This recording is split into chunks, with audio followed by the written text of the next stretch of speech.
दोस्तों, एक तरफ सनातनी यात्रा, हिंदू एकता यात्रा, जातिवाद खत्म करने की बात बागेश्वर धाम सरकार करते हैं। उनके साथ अनेक लोग पैदल चल रहे हैं और वो एकता निकाल रहे हैं कि और जात पात को आप खत्म कर दो।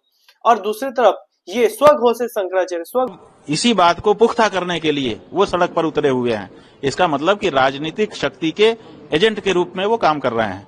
और वो कह रहे हैं कि जात पात की करो विदाई और हिंदू हिंदू भाई भाई। अब हिंदू में तो जाता ही होती है, हिंदू की पहचान में तो जाता ही होती है, हिंदू की पहचान में तो जाता ही होती है। हिंदू की पहचान क्या है? जात पात की विदाई ही कर देंगे तो हमारी पहचान नष्ट हो जाएगी। जब हमारी पहचान नष्ट हो जाएगी तो हम कैसे सनातनी रहेंगे? क्यों ऐसे कोई नीच निम्न स्तर के लोग होंगे? मुझे तो आज तक अपने जीवन काल में दिखे, आपको दिखे होंगे?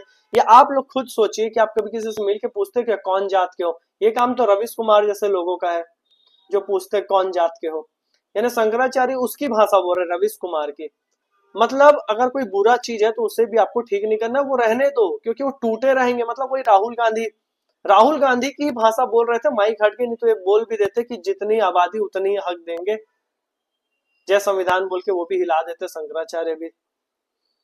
तो जितना बोला जाए उतना कम है। आप हम सबको बागेश्वर धाम सरकार जी को इनको समर्थन देना चाहिए, उनका सपोर्ट करना चाहिए, ऐसे लोग का साथ देना चाहिए जो कि एकता की बात करें। जब आप कहेंगे हिंदू है, आप कहेंगे कि कौन से हिंदू, माने ब्राह्मण हो कि क्षत्रिय हो, तो आप कहोगे नहीं हम तो हिंदू हैं। कहते हैं कि जात पात की करो विदाई, वैसे ही सनातन धर्म नष्ट हो जाता है।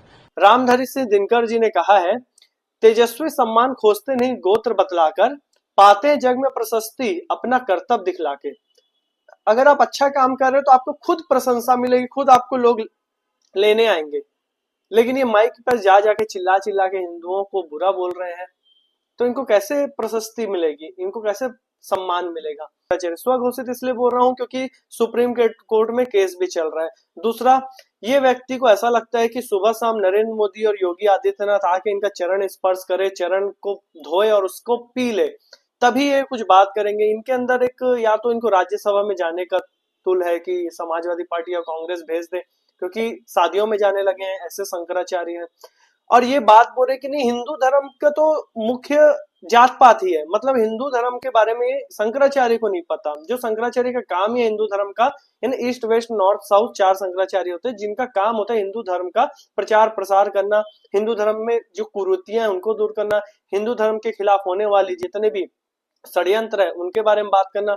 ये तो उल्टा उन षड्यंत्रों का साथ देते हुए नजर आते हैं।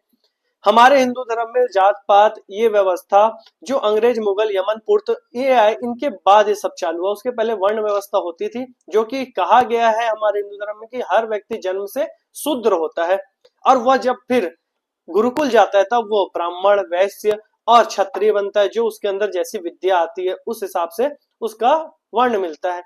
और जात पात तो ये अंग्रेजों की देन, कास्ट शब्द ही विदेशी विदेशी मूल का शब्द है। अब इस चीज को बागेश्वर धाम जी बोल रहे हैं कि आप एकजुट रहो, आप केवल और केवल सनातन हिंदू बन के रहो। तो इनको बुरा लग रहा है। मतलब नेगेटिविटी को हटाने के लिए अब ये लोग, यानी ये वही बात है जो व्हाट्सएप में चलता है कि अगर नरेंद्र मोदी जी कल बोल दें कि आप अगर पिछवाड़ा को धोते हैं टॉयलेट के बाद तो उस हाथ को अच्छे से वॉश करिए, तो कांग्रेसी सबसे पहले और ये इस टाइप के लोग आके पहले बोलेंगे हम तो चाटेंगे।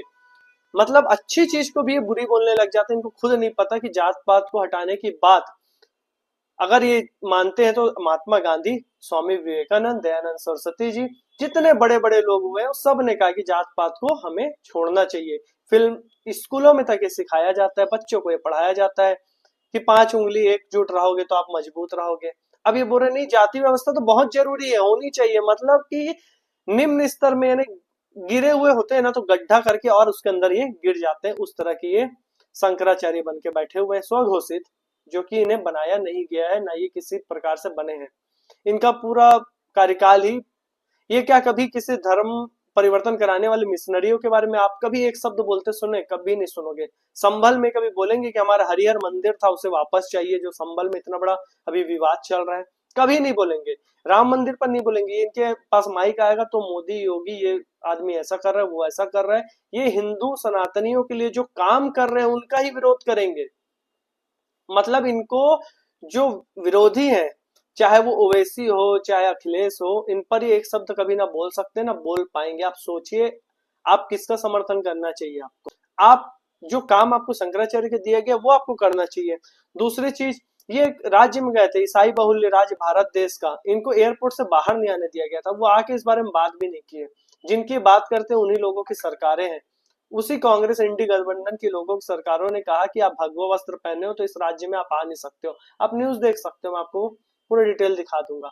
तो ऐसे व्यक्ति को ये नहीं पता कि हिंदू धर्म क्या है, हिंदू धर्म के बारे में क्या है, दर्शन क्या है, मानव